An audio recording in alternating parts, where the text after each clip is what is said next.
अस्सलामुअलैकुम दोस्तों, आप देख रहे हैं यूट्यूब पर अमलियात की दुनिया।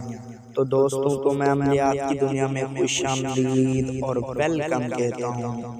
तो दोस्तों सबसे पहले आप अमलियात की दुनिया को सब्सक्राइब करो ताकि हर दिन की वीडियो आप भाइयों तक पहुंचती रहे। तो भाइयों आज जो मैं अमल लाया हूँ लड़की की तस्वीर वाला अमल है। कई दोस्त कहते हैं कि लड़की खुद आकर आपको वो जो है ना लड़की वाला अमल बताओ। कई दोस्तों ने मुझे कहा है तो मैंने आज यही अमल लाया है, लड़की की तस्वीर वाला अमल।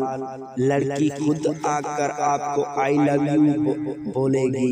लड़कियों के लिए ताकतवर अमल है। तो दोस्तों इस अमल को आजमाना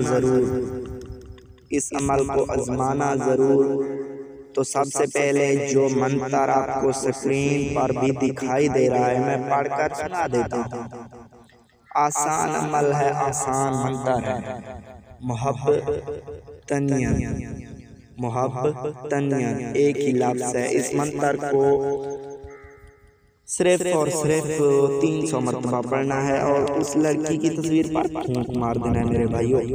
फिर आपका काम हो जाएगा। लड़की खुद आकर आपको आई लव यू ना बोले तो फिर कहना कि ये अमल जो है झूठा है। तो दोस्तों तो इसकी ज़कात जो है वो आसान है। आप गंदम के दाने अपने कमरे की छत के ऊपर फेंक दें, वो परिंदे वगैरह खा जाएंगे। फिर आप अमल शुरू करें, लेकिन इजाज़त लेने के लिए ना सिर्फ वीडियो को लाइक करना है और शेयर करना है। लाइक और शेयर इन दोनों से मुझे पता चल जाएगा कि आपने लाइक भी किया है और शेयर भी किया है, तब मैं आपको इजाज़त ऑटोमेटिकली दे दूँगा। तो दोस्तों अगर आपको ये हमारी वीडियो अच्छी लगे तो ज़रूर इसको सब्सक्राइब करें, लाइक करें, कमेंट करें और अपना नाम दें। तो दोस्तों मिलते हैं अगली वीडियो में, तब तक के लिए।